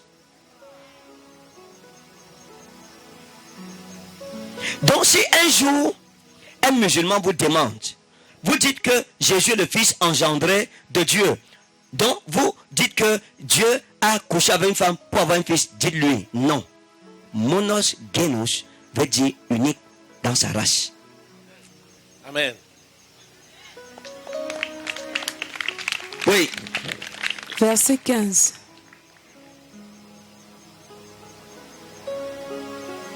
Lis. Jean lui a rendu témoignage et s'est écrié: c'est celui dont j'ai dit, celui qui vient après moi m'a précédé, car il était avant moi. Oh Seigneur, merci. Gurami wa inna drosmo. Bresmi wa inna herra. Inna o. Regardez. Il dit ceci en grec. Johannes marturei peri autu. Jean lui a rendu témoignage. Je vous ai dit que quand on dit marturei en grec, martus veut dire martyr. Marturei peri autu veut dire que Jean lui a rendu témoignage. Ça c'est la première explication. Mais la seconde explication grecque signifie que Jean était devant lui, c'est-à-dire parlant de Christ, pour mourir pour lui. Hein? Pour être son martyr. Qu'est-ce que ça veut dire? Voilà pourquoi je vous ai dit que le Saint-Esprit est l'esprit des martyrs. L'esprit de témoignage. En grec, témoignage signifie, parce que c'est ça le problème un peu avec la traduction. En grec, quand on lit que pneumata martura, ça veut dire l'esprit des martyrs. Hein? Donc ici témoignage veut dire simplement que il parle de lui et il vient mourir pour lui en parlant de lui, tout simplement. Et Jean-Baptiste est mort à cause de Christ. Hein? C'est dans l'exercice de ses fonctions qu'il est mort. Parce qu'il est venu devant Christ pour mourir pour lui. Nous avons besoin de l'esprit des martyrs. Amen. Quand la Bible dit en français l'esprit de témoignage, tu vas penser que l'esprit de témoignage veut dire que c'est l'esprit qui va venir, je vais aller témoigner. Non! Témoigner en grec veut dire mourir. Ça ne veut pas dire aller raconter. Témoigner veut dire mourir pour la cause que tu défends. Mourir pour Christ en qui tu crois. Témoigner en grec veut dire que tu es mort vivant. Ça ne veut pas dire aller raconter aux gens que Jésus est vivant. Et quand il y a les persécutions, quand les gens viennent, ils ne te trouvent plus dans l'église. Johannes marturei peri autu kai kekragen legon. Et il a crié disant Hutos en on eipon. C'est celui dont je vous ai dit. Ho episomou erkomenos. Celui qui vient après moi. Emprostenmu gegonen. A une précédence sur moi. Hein? Et il va dire quelque chose. Hoti protos mu en. Car il règne avant moi. Hen. Hen, c'est le verbe être en grec. Mais hen ici, was, ou était, veut dire que avant moi, il règne. Car celui, il dit que car celui qui me succède à la quoi? La précédence. Hein? À la précédence sur moi. Celui qui vient après moi a la précédence sur moi. Et il conclut en disant, car avant que je ne sois, il règne. Mais c'est une connaissance terrible que sa génération n'a pas compris. Si les Juifs avaient compris ce que Jean-Baptiste leur disait, ils croiraient en Christ. Humainement parlant, aucun homme qui vient après moi ne peut me précéder. Il leur disait, c'est Dieu. Avant que je ne sois créé, avant que ma mère ne fût, il est. Il régnait. Amen. Imaginez-vous combien grand il est. Celui qui nous a précédés. Car avant que je ne fût, il m'a précédé. Avant que tu ne fusses, il t'a précédé. Pourquoi ne pas lui faire confiance? Nous ne servons pas un petit Dieu, frère. Me voici aujourd'hui. J'ai bénéficié de la santé divine. Oh. Et tu me regardes comme si je ne bénéficiais pas. Jesus.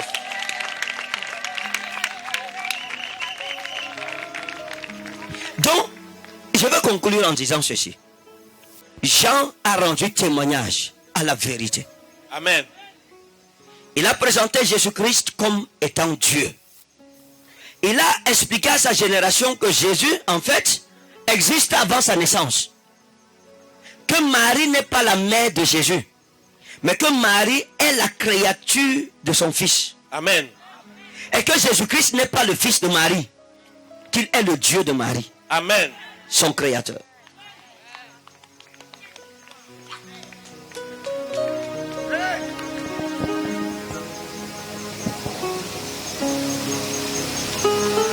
Imaginez-vous combien grand il est. Celui qui avant ta naissance connaissait ton existence. Hey! Zamariwa inavlosma tolfo. Celui qui avant, la Bible dit qu'avant qu'une parole, Démalie, l'Éternel dit avant qu'une parole ne tombe sur ta bouche, pendant qu'elle est en route, je la connais. Amen. Combien grand est-il? Celui qui connaît les événements que tu vivras avant que tu ne les vives. Amen. Celui qui connaît ce que tu vas dire avant que tu n'ouvres la bouche et que tu sois même conscient que tu diras ces choses. Il faut lui faire confiance. Amen. N'aie pas peur. Ne crains rien.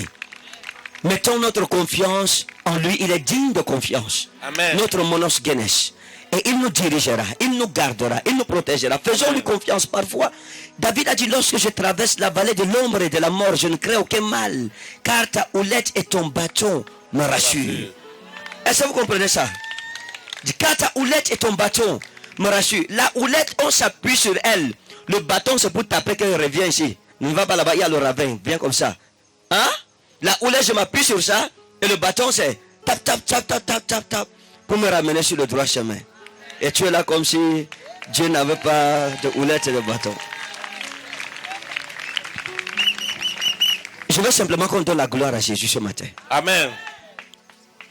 Donne-lui la gloire.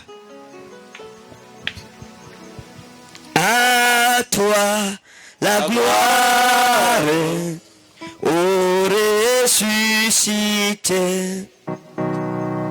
À toi la victoire pour l'éternité. Vois-le paraître, c'est lui, c'est Jésus, ton sauveur, ton maître, oh ne doute plus. Sois dans l'allégresse, peuple du Seigneur, et redis sans cesse que Christ est vainqueur. À toi la gloire,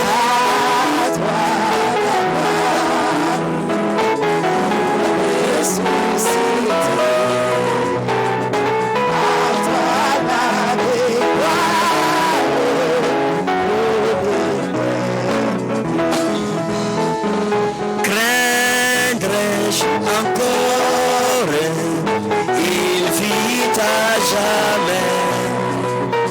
Celui que j'adore,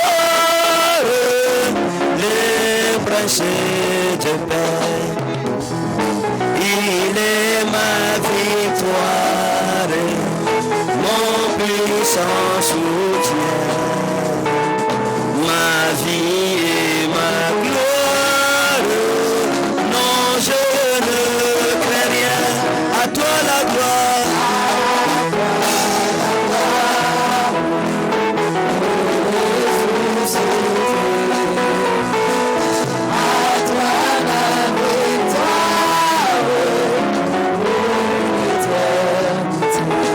À toi la gloire, à toi la gloire,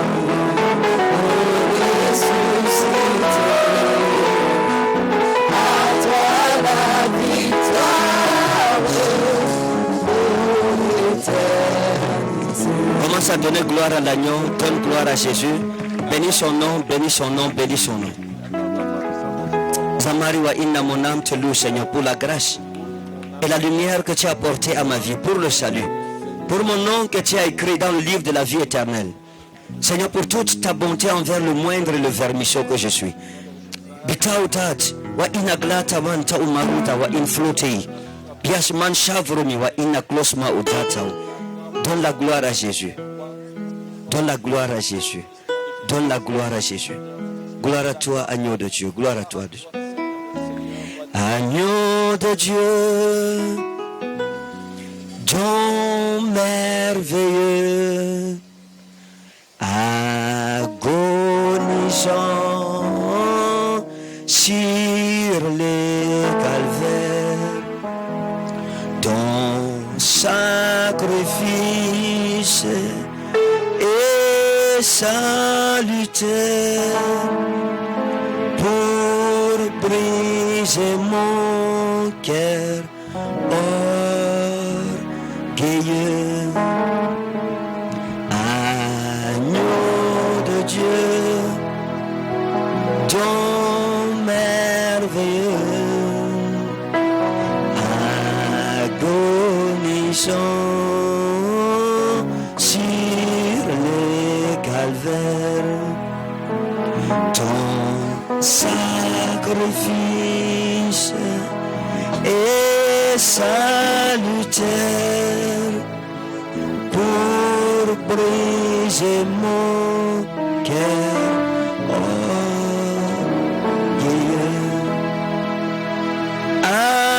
Agneau de Dieu, don merveilleux, agonisant sur les calvaires, ton sacrifice est salutaire pour briser mon cœur orgueilleux.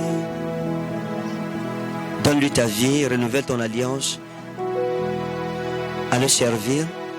Entre dans une intimité avec lui. Dis-lui quelque chose, parodiano.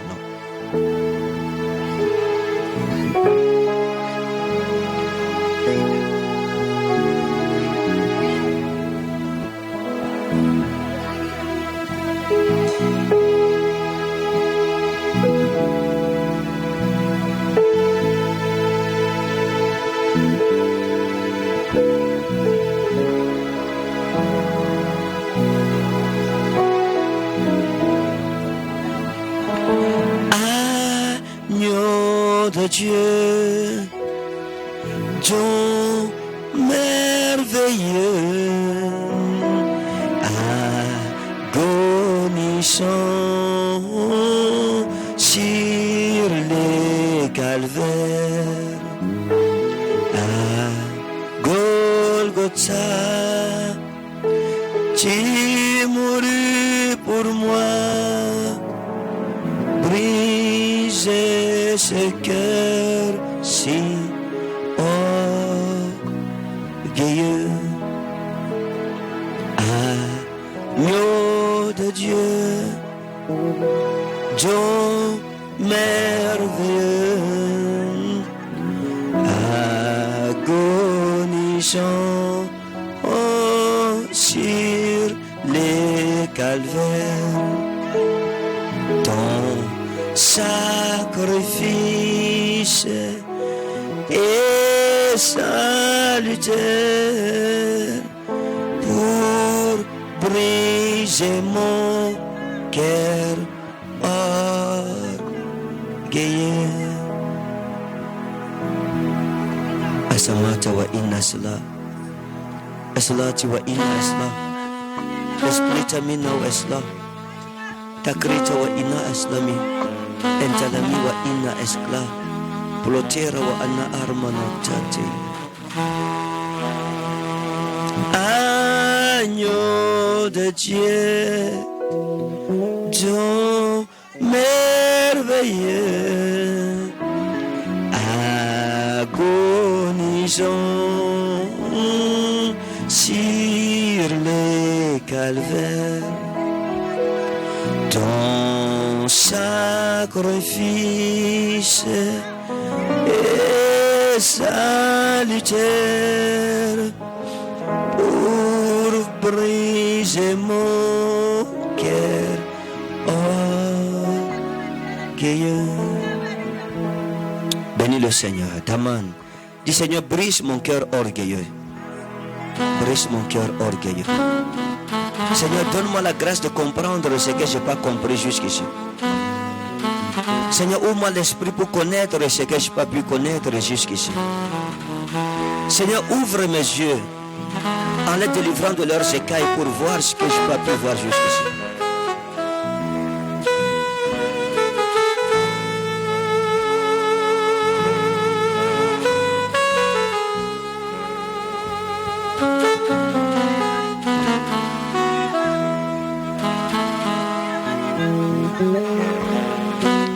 Je ne suis pas seul, mon sauveur. Jésus est mon sauveur. Jésus est mon sauveur. Je ne suis pas seul. Je ne suis pas seul, mon sauveur. Jésus est mon sauveur. Jésus est mon sauveur. Je ne suis pas seul, je ne suis pas seul, mon rédempteur. Jésus est mon rédempteur. Jésus est mon rédempteur. Je ne suis pas seul, je ne suis pas seul, mon docteur. Jésus est mon docteur. Jésus est mon docteur. Je ne suis pas seul. Je ne suis pas seul, mon docteur. Jésus est mon docteur. Jésus est mon docteur. Je ne suis pas seul, mon sauveur. Jésus est mon sauveur. Jésus est mon sauveur. Je ne suis pas seul.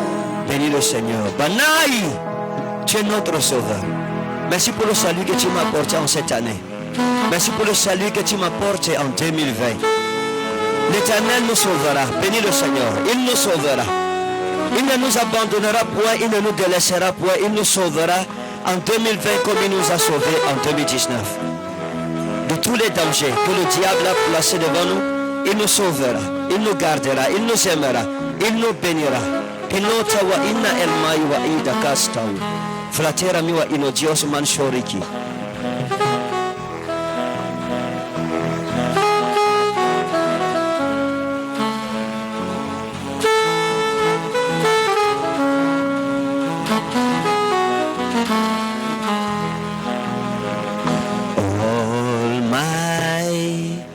Almighty God,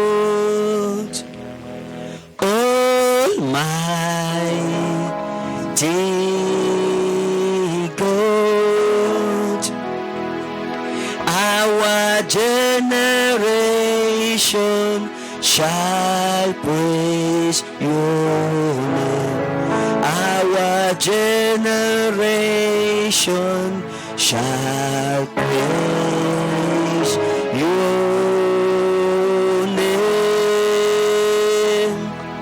Our generation shall praise your name. Our generation shall praise your name. Mighty God, Almighty God, Almighty God, our generation shall praise your name. Our generation shall praise your name. Our generation shall praise your name. Our generation shall praise your name. Dis au Seigneur de te donner de le servir dans cette génération. Que ton nom soit marqué dans le livre des souvenirs devant Dieu, comme un homme et une femme ayant marqué cette génération dans sa façon de servir Jésus. Pitali wa inaglos mansharami. Sublami wa inaglos. Père, donne-moi de te servir dans cette génération, de marquer ma génération, de laisser mes traces, de laisser mes marques sur les rivages du fleuve de ma génération. Hey! Père, je t'en supplie que tout ce qui peut m'empêcher de marquer cette génération, que j'en sois délivré. Père, donne-moi d'être un visionnaire. Donne-moi la passion pour ton service. Donne-moi la folie de te servir, Jésus. Dans cette génération. Que cette génération te serve à cause de ma vie.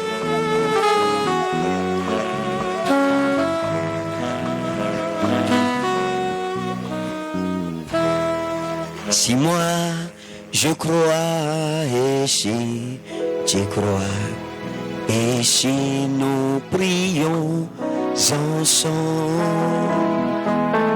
et le Saint-Esprit descendra, et nous serons tous sauvés, et nous serons tous sauvés, et nous serons tous sauvés, et le Saint-Esprit descendra, et nous serons tous sauvés. Ma vie et ma vie sera sauvée, et ma vie sera sauvée, et le Saint-Esprit descendra, et nous serons tous sauvés. Ma famille et ma famille sera sauvée, et ma famille sera sauvée, et le Saint-Esprit descendra, et nous serons tous sauvés. Le Cameroun sera sauvé, le Cameroun sera sauvé, et le Saint-Esprit descendra, le Cameroun sera sauvé. Si moi je crois, et si tu crois, et Et si nous prions ensemble, et les Saint-Esprit descendra, et nous serons tous sauvés, et nous serons tous sauvés, et nous serons tous sauvés,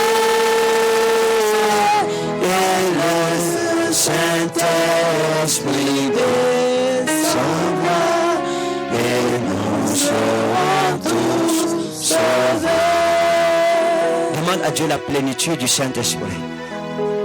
Jean-Baptiste était plein du Saint-Esprit, c'est pour cela qu'il comprenait ce que sa génération ne comprenait pas.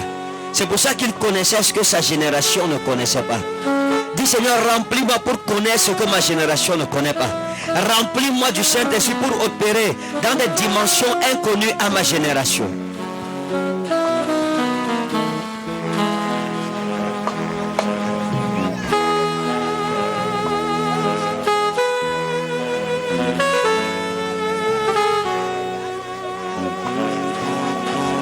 Seigneur, rends-moi ivre de ton esprit sur cette montagne pour 2020 et pour le restant de ma vie sur la terre, afin que je comprenne ce que cette génération ne comprend pas, pour que je vois ce qu'elle n'arrive pas à voir, pour que j'entende ce qu'elle n'entend pas, pour que j'accomplisse ce qu'elle est incapable d'accomplir. Père, rends-moi plein de l'esprit comme Jean-Baptiste. Que la grâce de Jean-Baptiste me soit donnée ce matin. Piteramoua Annasromi, Nutoras Mantorosto, Filimantau Dalkum.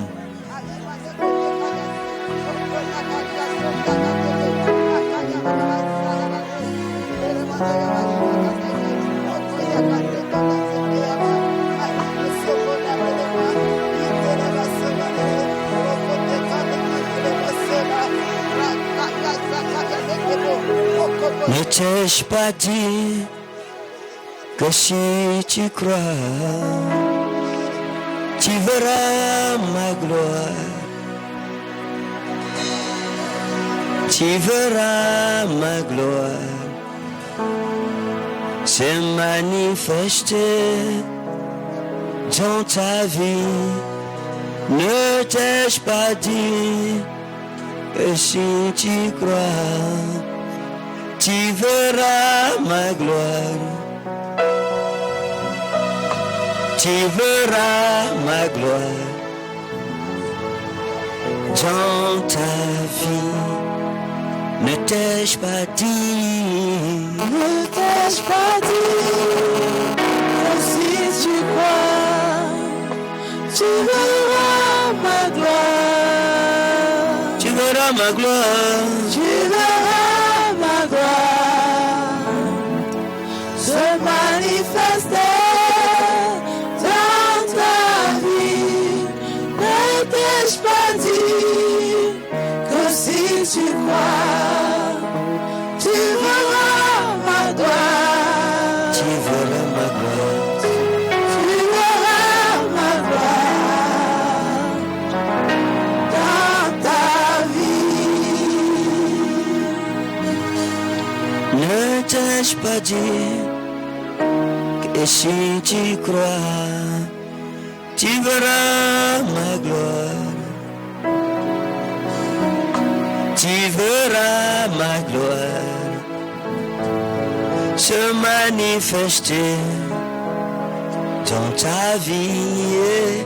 Ne t'ai-je pas dit que si tu crois, tu verras ma gloire, tu verras ma gloire dans ta vie. Ne t'ai-je pas dit, Ne t'ai-je pas dit que si tu crois, tu verras ma gloire, tu verras ma gloire se manifester dans ta vie. Ne t'ai-je pas dit que si tu crois, tu verras ma gloire, tu verras ma gloire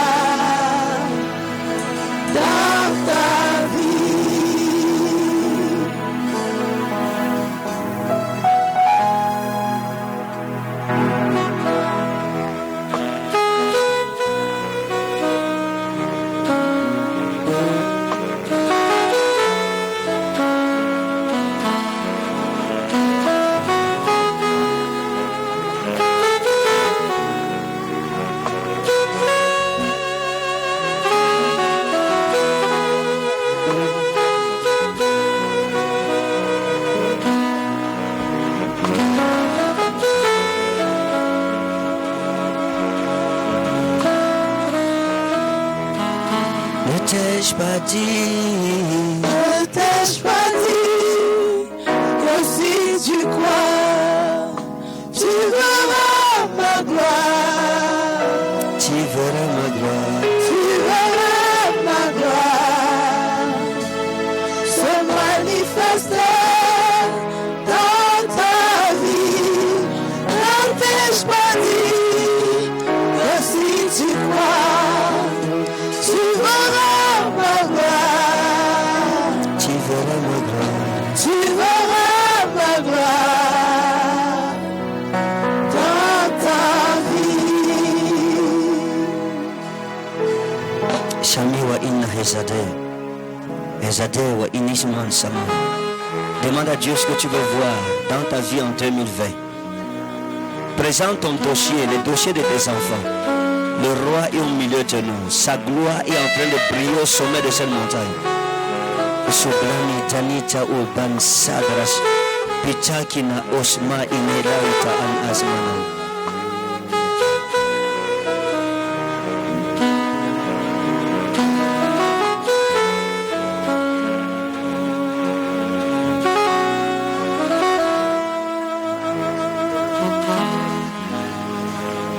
Je reconnais que tu peux tout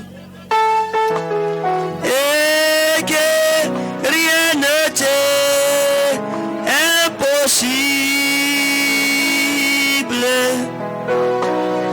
Je reconnais que tu peux tout.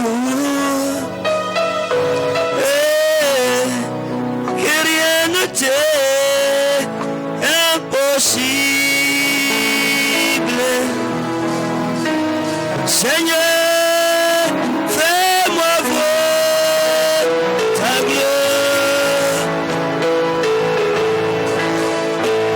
Seigneur, je veux voir ta gloire. Mon Dieu, je veux goûter ta gloire. Seigneur, fais-moi toucher à ta gloire. Dis ta gloire dans ma vie.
Impossible.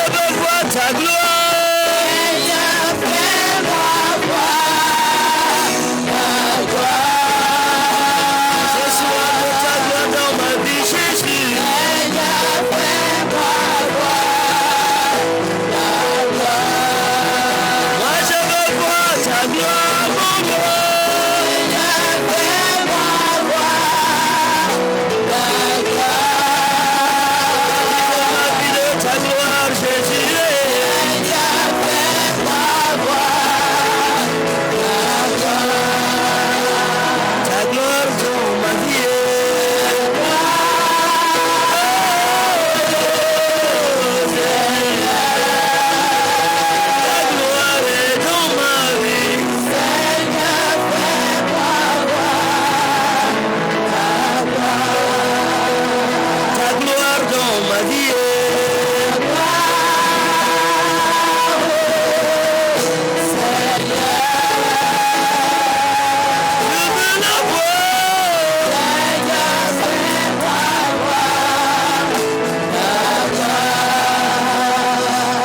Dis Seigneur, je veux voir ta gloire en 2020.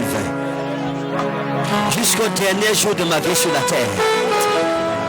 Commence à plaider pour la gloire, juste la gloire, sa gloire. Perasiana Obedros Midros, Mindromi wa Inna Grosto, Unirado Minaula Ita Utama Shamari wa Infloki, Mi Inna Eliba wa Inna Asplami, Binta Utamon wa Itau, El Konateis wa Inna Ilovita Umama, Demani Tauteli Manota wa Irosto.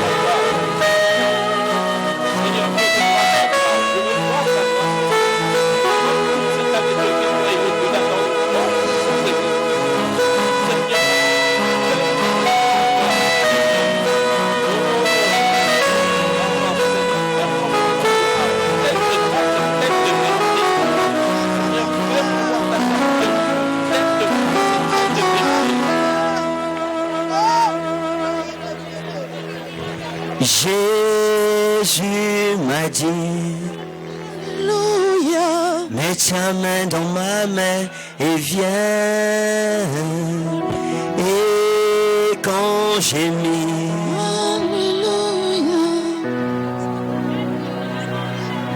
et quand j'ai mis Et quand j'ai mis Alléluia, ma main dans sa forte main, j'ai reçu de lui la puissance de l'Esprit Saint. Jésus m'a dit, Jésus m'a dit, Alléluia, mets ta main dans ma main et viens. Toute ta vie, toute ta vie. tu seras mon témoin. Et quand j'ai mis, Et quand j'ai mis Alléluia, ma main dans sa forte main, j'ai reçu de lui la puissance de l'Esprit Saint. Jésus m'a dit, Jésus m'a dit, Alléluia, mets ta main dans ma main et viens. Toute ta vie, toute ta vie. tu seras mon témoin. Et quand j'ai mis, Et quand j'ai mis Alléluia, ma main dans sa forte main, j'ai reçu de lui la puissance de l'Esprit Saint. Jésus m'a dit, Jésus m'a dit, Alléluia, mets ta main dans ma main et viens. Toute ta vie, toute ta vie. tu seras mon témoin. Et quand j'ai mis, Et quand j'ai mis Alléluia, ma main dans sa forte main, j'ai reçu de lui la puissance de l'Esprit Saint. demande à Dieu de mettre sa main dans ta main, de te prendre par la main. Dis Seigneur, prends-moi par la main dans un monde dangereux comme celui-ci. Je te donne le contrôle de ma vie. Seigneur, prends le contrôle sur cette montagne. Prends le contrôle de ma vie. Je suis fatigué de diriger ma vie moi-même. Prends le contrôle de ma vie.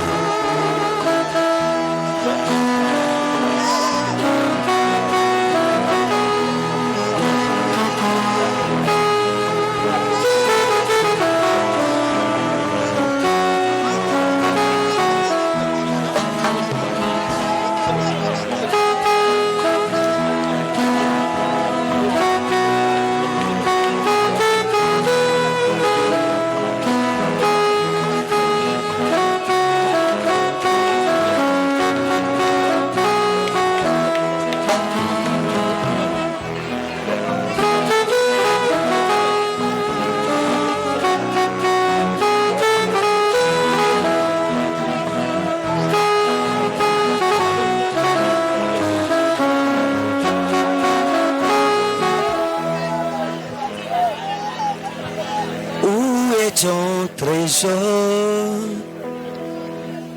Là sera ton cœur. Tu peux te tromper. Déplacement. Ton avenir. Comptez tout autant. Rendons le temps d'y songer une heure. L'argent ne suffit pas pour nous rendre heureux. Il faut entrer trésor pour combler nos vœux. Si tu n'as soif que d'or, prépare tes yeux. Tu apprendras un jour qu'on n'achète pas Dieu.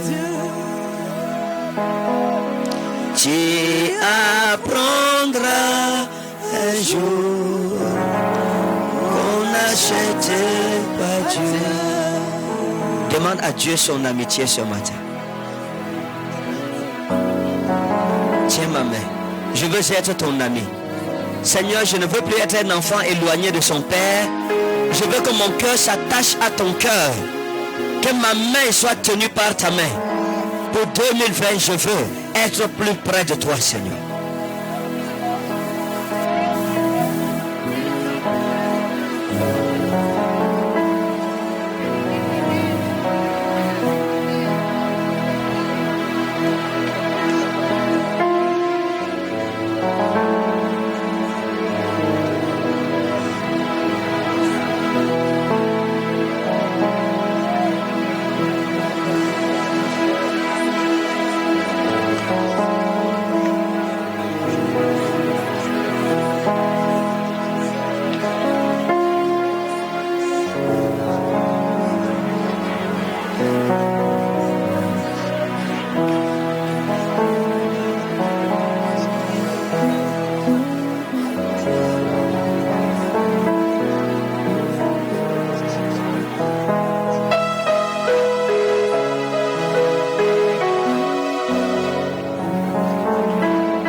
Mon Dieu, plus près de toi, plus près de toi, c'est le cri de ma foi, plus près de toi. Dans les jours où l'épreuve déborde comme un fleuve, garde-moi près de toi, tout près de toi, plus près de toi, Seigneur, plus près de toi. Tiens-moi dans ma douleur, tout près de toi. Alors que la souffrance fait son grand silence, toujours plus près de toi. Seigneur, tiens-moi plus près de toi toujours, plus près de toi.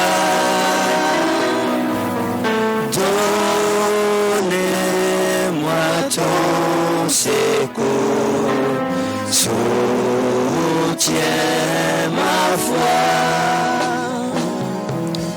Que Satan se déchaîne, ton amour me ramène toujours plus près de toi, plus près de toi. Mon Dieu, plus près de toi, dans ton chemin. Garde-moi près de toi, tenant ta main. Pèlerin, bon courage, c'est la fin du voyage. Mon Dieu, plus près de toi, plus près de toi. Demande au Seigneur que sa fidélité t'accompagne jusqu'à ton dernier jour sur la terre. Jusqu'à la fin de ton voyage. Dis-le, Seigneur, je ne veux pas déchoir de ma foi. Je ne veux jamais t'abandonner. Ne permets pas que je t'abandonne. Donne-moi de continuer la lutte jusqu'au bout, jusqu'à la fin du voyage.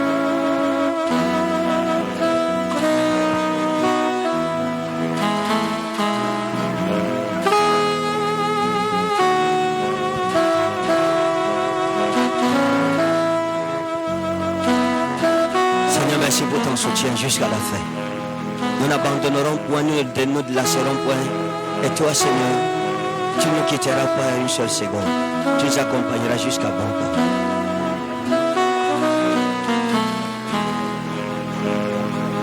Au nom de Jésus-Christ, on a prié. Amen. Au nom de Jésus, on a prié. Amen. Papa Semblé va remercier le Seigneur pour ce moment et recommander la suite entre les mains du Seigneur Jésus-Christ. Nous prions. Ô Père, tu nous aimes. Dis mon Père et mon Dieu. Tu m'aimes. Tu m'instruis. Tu ôtes à moi l'ignorance. Que ton nom soit loué. Tu dis mon Père, mon peuple meurt faute de connaissance.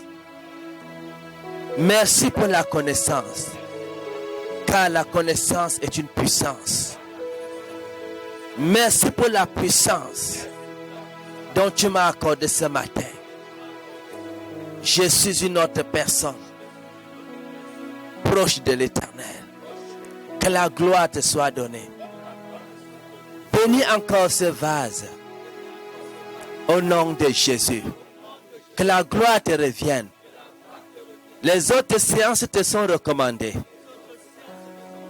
Dispose-nous, Seigneur, à te recevoir dans l'entier. Au nom de Jésus-Christ. Amen.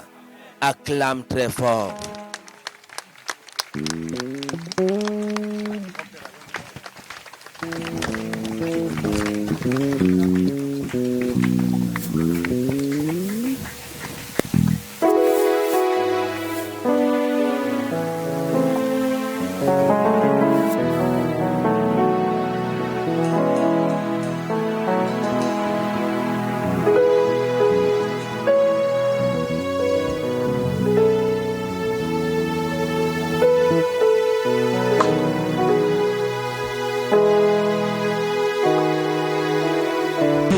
Agujei moramji varo agora meram sheiram Ajerami mojevaro amushera ejevaro mi jevaro agujerami lo jevaro jevaro agujerami lo jevaro Ajerami molevaro Zagujera Eshurami moleval malro Agujerami lo jevaro Jevaro